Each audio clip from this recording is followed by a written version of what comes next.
देखिए, बात करते पहले इंडिगो की और ब्रोकरेजेस काफ़ी पॉजिटिव है क्योंकि लंबी अवधि के नज़रिए से वो देख रहे हैं स्टॉक को, क्योंकि इंटरनेशनल जो एक्सपेंशन है वो इंटैक्ट है और ग्रोथ स्टोरी इंटैक्ट नज़र आ रही है। इसलिए यूबीएस और जेफरीज कह रहे हैं इन लेवल्स पर भी आप खरीदारी कर सकते हैं। हालांकि यूबीएस ने टारगेट प्राइस थोड़े कट किए हैं, लेकिन जेफरीज ने 7,000 करीब 25% का टारगेट प्राइस रखा है, यानी कि करीब 30% का अपसाइड पोटेंशियल इंडिगो में नज़र आ रहा है उनको।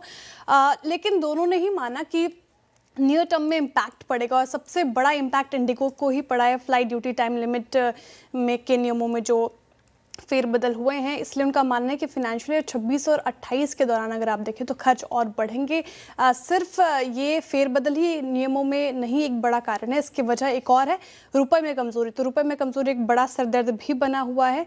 लेकिन जिस तरीके से जेफरीज ने यह भी सुझाया कि उस वक्त जब ये नियम आए तब ऑलरेडी क्योंकि वेकेशन प्लान चल रहा था तो और भीड़ थी, साथ ही इंडिगो कैपेसिटी बढ़ाने पर भी फोकस कर रही थी, टेक्निकल इशू भी चल रहे थे और तकनीकी दिक्कत हो गई।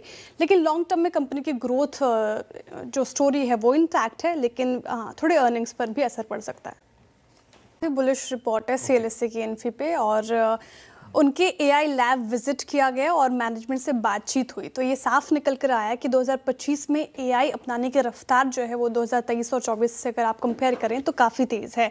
इसका मतलब है कि पर एम्प्लॉय रेवेन्यू में भी तेज़ बढ़ोतरी देखने को मिल सकती है, ये अच्छी चीज़ है। और एआई जहां एक तरफ कुछ सर्विसेज का रेवेन्यू कम होने का रिस्क है, वही दूसरी तरफ कई नए मौके भी खोला, जो कि हम लगातार चर्चा भी कर रहे हैं कि एआई जहां थोड़े दिक्कत का सबब बन सकता है, वहीं कहीं और नई ओपनिंग्स भी खोल सकता है।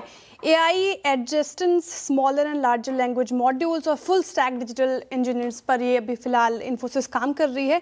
तो सीएलएसए का कहना है कि इन्फोसिस 2026 में अगर यूएस में मांग वापस लौटी तो सबसे ज़्यादा फायदा इन्फोसिस को होता हुआ नजर आएगा। चलिए।